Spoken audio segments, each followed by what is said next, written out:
बच्चों, आज हम विषय E308 पावर सिस्टम थर्ड या शक्ति प्रणाली तृतीय के अंतर्गत जो हमारा चैप्टर संख्या 6 चल रहा है, voltage and reactive power control, यानी वोल्ट का एवं अक्रियाशील शक्ति का नियंत्रण, उस अध्याय के अंतर्गत टॉपिक संख्या 6.10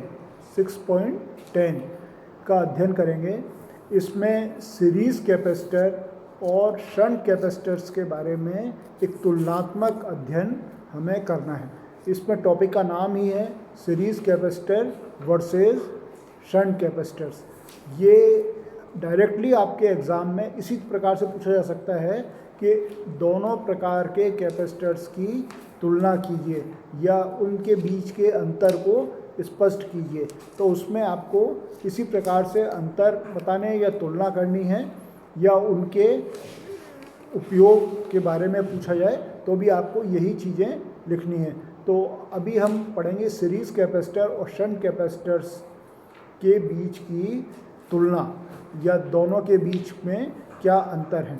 तो पहला अंतर है कि जो सीरीज़ कैपेसिटर्स होते हैं, ये बहुत ही, जो इसका नाम है उसी के हिसाब से इसको बताया जा सकता है कि सीरीज़ कैपेसिटर्स लाइन के सीरीज़ में कनेक्ट होते हैं, जबकि जो शंट कैपेसिटर्स हैं वो लोड के या फीडर के पैरेलल या क्रॉस या समांतर क्रम में जुड़ते हैं। तो ये प्रमुख अंतर इसके नाम से ही इंडिकेट होता है। पहला अंतर कि सीरीज़ कैपेसिटर्स जो हैं वो सीरीज़ में जोड़े जाएंगे, किसी भी लाइन की सीरीज़ में जोड़ेंगे, और शंट कैपेसिटर्स फीडर्स के या लोड के अक्रॉस या पैरेलल में जोड़े जाएंगे। दूसरा अंतर है कि सीरीज़ कैपेसिटर में सप्लाई की जाने वाली अक्रियाशील शक्ति जो है, जो रिएक्टिव पावर है, वो I² के प्रोपोर्शनल होती है। यानी जो कैपेसिटर में जो करंट फ्लो हो रही है उसके IC जो करंट है उसके वर्ग के समानुपाती होती है। बहुत इंपॉर्टेंट है ये। इसको आप, इसका जो फॉर्मूला होता है XC = यानी जो रिएक्टिव पावर है वो IC² × XC। तो XC तो आपको पता है कि इसका कैपेसिटिव रिएक्टेंस है और IC इसमें बहने वाली धारा है, तो धारा के वर्ग के समानुपाती होती है। लेकिन जब शंट कैपेसिटर्स होते हैं, इसमें जो अक्रियाशील शक्ति है वो वोल्टेज के स्क्वायर के समानुपाती, क्योंकि अक्रॉस लगा हुआ है तो इसमें वोल्टेज के स्क्वायर के प्रोपोर्शनल होती है। यानी QC का मान जो है VC² / XC होगा।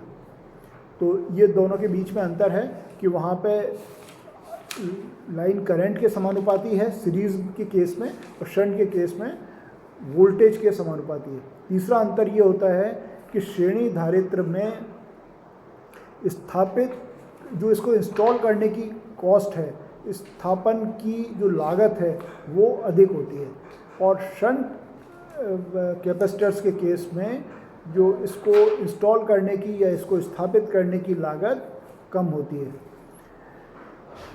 चौथा अंतर होता है कि जो सीरीज़ कैपेसिटर्स हैं उनका उपयोग करना, जो उनको उपयोग करने के लिए जो उपकरण साथ में लगे होते हैं वो जटिल या कॉम्प्लेक्स इन नेचर होते हैं, जबकि जो शंट कैपेसिटर्स हैं उनको जोड़ने के जो सहायक उपकरण हैं या जो उनके साथ में एडिशनल जो एसेसरीज़ लगी हुई हैं वो सभी कम जटिल होते हैं। तो जटिलता की दृष्टि से शंट कैपेसिटर्स बेटर होते हैं, ये आसानी से इंस्टॉल हो जाते हैं, जबकि सीरीज़ कैपेसिटर को इंस्टॉल करने के लिए खर्चा भी ज़्यादा आता है और ये कॉम्प्लेक्स भी ज़्यादा होते हैं। तो ये एक इसका मोटा अंतर हो गया। पांचवा अंतर है सीरीज़ कैपेसिटर्स शंट कैपेसिटर्स की तुलना में अधिक शक्ति के लिए अभिकल्पित मतलब डिज़ाइन किए जाते हैं। यानी जब ज़्यादा पावर के अंदर रिएक्टिव पावर को कंट्रोल करना होगा या वोल्टेज कंट्रोल करना होगा, उस स्थिति में सीरीज़ कैपेसिटर्स का प्रयोग किया जाता है।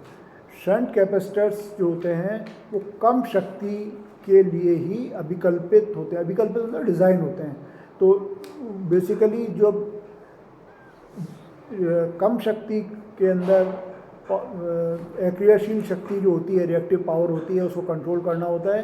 तो ऐसी स्थिति में शंट कैपेसिटर्स लगाए जाते हैं। जब ज़्यादा शक्ति का अभिकल्पन होता है, जब ज़्यादा शक्ति को मैनेज करना होता है, तो ऐसी स्थिति में वहाँ पर सीरीज़ कैपेसिटर्स लगाए जाते हैं। ये दोनों के बीच में एक प्रमुख अंतर है। छठा अंतर आप लिखिए कि सीरीज़ कैपेसिटर्स अतिभार सुरक्षा उपकरण, बाईपास स्विच, नियंत्रण सिस्टम से मिलकर बना होता है। यानी कोई भी सीरीज़ कैपेसिटर लगेगा तो उसके अंदर एक बाईपास सिस्टम भी साथ में लगेगा। बाईपास इसलिए लगाते हैं कि मान लीजिए कोई वो कैपेसिटर सीरीज़ में ही लगा है, तो सीरीज़ में लगा होने की स्थिति में कभी ओवर वोल्टेज की स्थिति में उसको नुकसान हो सकता है, तो इसमें एक बाईपास स्विच भी लगाया जाता है। और दोनों चीज़ें एक साथ होती हैं। ओवर वोल्टेज से प्रोटेक्शन के लिए सीरीज़ कैपेसिटर्स के अक्रॉस एक बाईपास स्विच लगाया जाता है।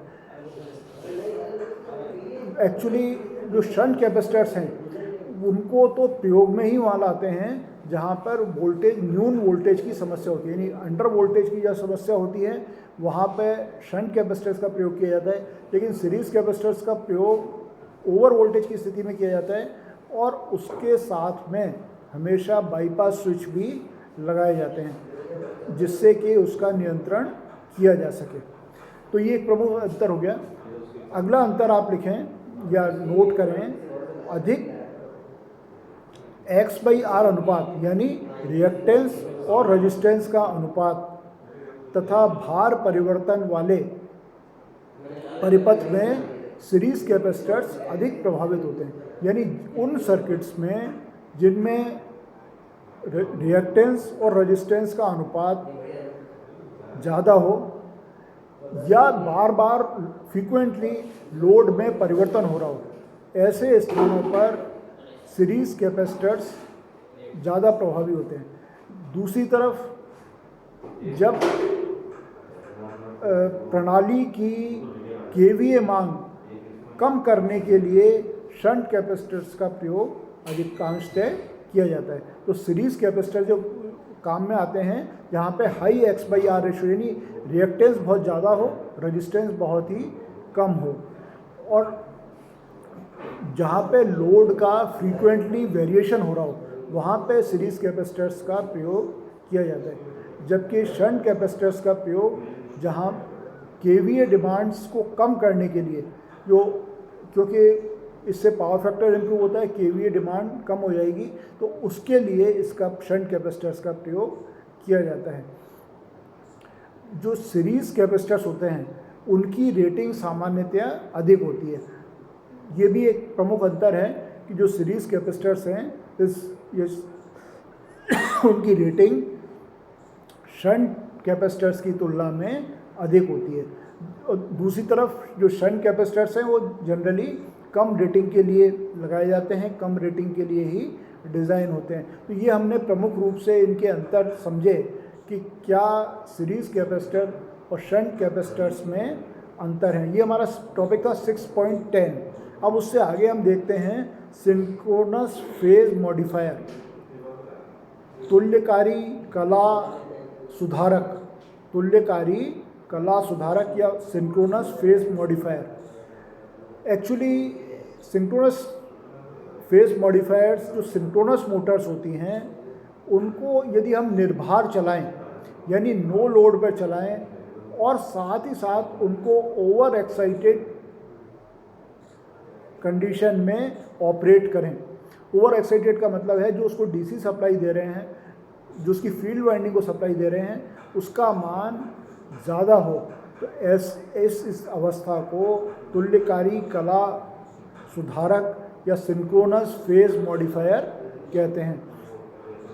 सामान्यतया क्या होता है कि कोई सिंक्रोनस मोटर है, वो उसमें जब करंट का मान, जो फील्ड करंट है उसका मान निर्धारित मान से कम होता है, जो वोल्टेज है, जो वोल्टेज हम उसको दे रहे हैं उसकी तुलना में यदि फील्ड वोल्टेज कम है तो ऐसी स्थिति में वो पश्चगामी केवीए ड्रॉ करता है, और ऐसी स्थिति में जो करंट होती है वो वोल्टेज से लैग करती है। तो सामान्यतया जब भी अंडर एक्साइटेड स्थिति होगी तो वहाँ पर करंट वोल्टेज से लैग करेगी और इसमें लैगिंग पावर फैक्टर इंडिकेट होगा। यदि मोटर के टर्मिनल वोल्टेज में वृद्धि होती है तो मोटर द्वारा विद्युत वाहक बल उसके टर्मिनल की वोल्टता से, जो टर्मिनल वोल्टता है उससे कम होने लगता है, और लैगिंग करंट, और मोटर जो है वो लैगिंग करंट लेने लगती है। तो जब धारा लाइन प्रतिघात, जो लाइन का रिएक्टेंस है उससे प्रभावित होती है तो मोटर के सिरों पर वोल्टता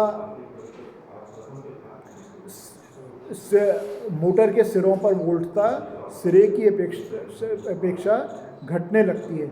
इस प्रकार तुल्यकारी स्वयं प्रतिघाती संचरण लाइन के ग्राही या भार सिरे पर स्थिर वोल्टता बनाए रखती है। तो ये बेसिकली वोल्टेज कंट्रोल में भी काम आता है और पावर फैक्टर इम्प्रूवमेंट के में भी काम आता है, और फेस मॉडिफायर्स जो है रिएक्टिव पावर को भी कंट्रोल करते हैं। सामान्यतः जब ओवर एक्साइटेड कंडीशन में और मोटर को नो लोड पे चलाएं, किसी भी सिंक्रोनस मोटर को यदि नो लोड पे चलाएं और उसको ओवर एक्साइटेड वोल्टेज दें तो ऐसी स्थिति में वो फेस मॉडिफायर के रूप में काम करेगी। तो आज हमने इसमें दो प्रमुख टॉपिक्स पढ़े। एक तो सीरीज़ कैपेसिटर, ये बहुत ही महत्वपूर्ण है। सीरीज़ कैपेसिटर और शंट कैपेसिटर दोनों ही तरह से कैपेसिटर्स का कनेक्शन हम पावर सिस्टम में करते हैं, तो उसमें क्या अंतर है। मोटे तौर पे तो सीरीज़ कैपेसिटर्स आप ये बता सकते हैं कि सीरीज़ में कनेक्ट होते हैं, शंट कैपेसिटर शंट में कनेक्ट होते हैं। उसके साथ साथ जो सीरीज़ कैपेसिटर्स हैं उसके अंदर रिएक्टिव पावर आई स्क्वायर के प्रोपोर्शनल होती है। जो शंट कैपेसिटर हैं उसमें रिएक्टिव पावर वोल्टेज के स्क्वायर के प्रोपोर्शनल होती है। इसी तरह से सीरीज़ कैपेसिटर में जो इंस्टॉलेशन की कॉस्ट है, उसको स्थापित करने की क्षमता की लागत अधिक आती है, और शंट कैपेसिटर्स के केस में स्थापित करने की लागत कम आती है। शंट कैपेसिटर्स आसानी से स्थापित हो जाते हैं। इनको मूलतः पावर फैक्टर इम्प्रूवमेंट के लिए भी उपयोग में लाया जाता है। जब हमने पावर फैक्टर इम्प्रूवमेंट के बारे में पढ़ा था तब भी हमने शंट कैपेसिटर्स के बारे में ही पढ़ा था, लेकिन सीरीज़ कैपेसिटर्स भी बहुधा पावर सिस्टम के अंदर उपयोग में लाए जाते हैं। इनका उपयोग भी जो रिएक्टिव पावर कंट्रोल के अंदर किया जाता है। इसके साथ साथ हमने ये भी देखा था कि सीरीज़ कैपेसिटर्स के साथ में काफ़ी एसेसरीज़ जोड़ी जाती हैं। उन एसेसरीज़ के जोड़े जाने के कारण उनका सिस्टम, जैसे बाईपास स्विच वगैरह जोड़े जाते हैं, उसका सिस्टम कॉम्प्लेक्स हो जाता है, जटिल सिस्टम हो जाता है, उसकी मेंटेनेंस भी करनी पड़ती है। जबकि शंट कैपेसिटर्स के केस में ये अपेक्षाकृत कम जटिल सिस्टम होता है। तो एक तो हमने ये अंतर पढ़े थे, और एक और प्रमुख अंतर होता है कि जो रेटिंग होती है वो सीरीज़ कैपेसिटर्स की अधिक होती है, जबकि शंट कैपेसिटर्स की रेटिंग कम होती है। तो ज़्यादातर केसेस में शंट कैपेसिटर्स ही जोड़े जाते हैं, लेकिन कहीं कहीं पे सीरीज़ कैपेसिटर्स को भी सर्किट में लगाया जाता है। तो ये हमने प्रमुख रूप से अंतर इसके पढ़े थे। और दूसरा हमने सिंक्रोनस फेज मॉडिफायर्स के बारे में पढ़ा, यानी वो सिंक्रोनस तो नाम से इंडिकेट कर रहा है कि कोई सिंक्रोनस मशीन मोटर होगी उसमें। फेज मॉडिफायर का मतलब ये है कि सिंक्रोनस मोटर को यदि हम नो लोड पे चलाएं और ओवर एक्साइटेड कंडीशन में चलाएं तो ऐसी स्थिति में वो सिंक्रोनस लोड मॉडिफायर के रूप में काम करेगी। तो ये आज हमने दो टॉपिक्स का अध्ययन किया। अब इसमें जो बचे हुए टॉपिक्स हैं उसे हम अगले वीडियो में देखेंगे। आप लोगों ने इसको ध्यान से सुना, आपका बहुत बहुत धन्यवाद।